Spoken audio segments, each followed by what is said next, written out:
आ जाओ, जल्दी जल्दी चले आओ, थोड़े से ही रॉकेट बचे हैं मेरे। Diwali special rocket. आसमान में पहुंचते ही धमाका ऐसा होगा कि रात को दिन हो जाएगी। जल्दी जल्दी चले आओ, ले लो। अरे मोदी जी, तुम्हारे कहने पे मैंने तुमसे रॉकेट ले तो लिया, ये फूट तो जाएगा बढ़िया तरीके से। आप कह रहे हैं आसमान में पहुंच के रात को दिन कर देगा, तेज धमाका तो करेगा ये। कैसी बात करते हो लालू जी, ये दिवाली स्पेशल रॉकेट है, स्पेशल तरीके से बनवाए मैंने। ये जो तुमने रॉकेट लिया है, जो मैंने दिया है, ये आसमान में पहुंचते ही ऐसा धमाका करेगा कि तुम्हें अपनी कानों पे उंगली रखना पड़ेगी और उजाला इसका ऐसा होगा कि आंखों को बंद करना पड़ जाएगा, दिन कर देगा रात में ये।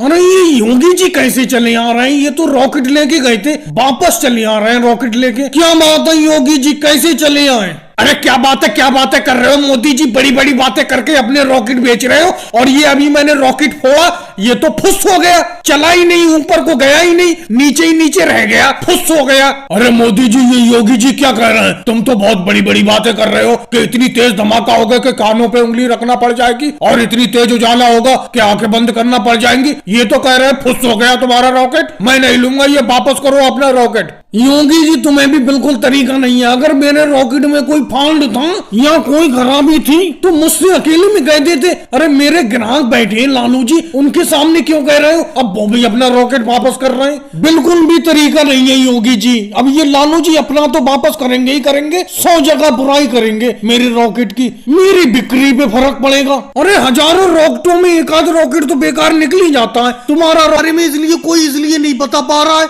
क्योंकि मैंने बकरी पालन का काम शुरू कर दिया है और बकरी चराने के लिए कभी मैं पूरब वाले गांव में चला जाता हूँ, कभी पश्चिम वाले गांव में। इसीलिए गांव के लोगों को मेरा पक्का पता नहीं रहता, इसीलिए वो कहते होंगे कि हमें पता नहीं है मोदी जी कहाँ पर हैं। वैसे तुम मुझे क्यों ढूंढते फिर रहे थे, कुछ तो बताओ। अरे मोदी जी, बस ऐसी ढूंढता फिर रहा था, इतने दिन बाद शहर से आया था, मैंने सोचा मोदी जी से ही मिल लूं। अरे लालू जी भी आ गए। लालू जी ठीक हो? हाँ अखिलेश, सबको ठीक है, सब अच्छा चल रहा है। तुम अपनी सुनाओ, तुम्हारी पढ़ाई वढ़ाई ठीक चल रही है? हाँ लालू जी, मेरी तो पढ़ाई ठीक चल रही है। आप बताओ, आप भी क्या मोदी जी की तरह बकरी पालन कर रहे हो? हाँ, मैंने भी बकरी पालन का काम शुरू कर दिया है क्योंकि मोदी जी का काम देखकर मैंने भी शुरू कर दिया काम। ये बहुत ही फायदे का काम है। मोदी जी 1 बकरा और 2 बकरी खरीद के लाए थे।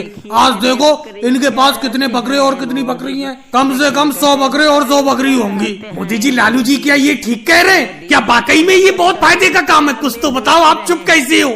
हाँ अखिलेश, ये है तो बहुत फायदे का काम। अब देखो, सबसे पहले गाँव में मैंने ये काम शुरू किया था, अब पूरा गांव इसी काम पर उतर आया है, सब लोग बकरी पालन कर रहे हैं। लेकिन अखिलेश तुम बताओ, तुम इस काम के बारे में इतनी दिलचस्पी से क्यों पूछ रहे हो? तुम्हें इतनी लगन क्यों है? कुछ तो बताओ, तुम तो अपनी पढ़ाई पे ध्यान दो। अरे नहीं मोदी जी, पढ़ाई उड़ाई में ध्यान नहीं दूंगा, अब मैं भी बिजनेस करूंगा यहाँ गाँव में आके। इसीलिए तो मैं आपका पता पूछता फिर रहा था, आपसे जानकारी लेना चाह रहा था कि इस बकरी पालन में कितना फायदा है। पढ़ाई उड़ाई में करने में सिर्फ खर्चा ही हो रहा है, नौकरी भी लग नहीं पा रही है। अब यहाँ आके गांव में बकरी पालन का ही बिजनेस करूंगा आपके साथ। मेरे साथ? मैं तो तुम्हारे साथ बिजनेस नहीं करना चाहता, मेरा तो अकेले ही बकरी पालन अच्छा चल रहा है। तो कोई बात नहीं मोदी जी, अकेले ही बकरी पालन का काम शुरू कर दूंगा। और भाई लोगों को वीडियो को लाइक करो, चैनल को सब्सक्राइब करो।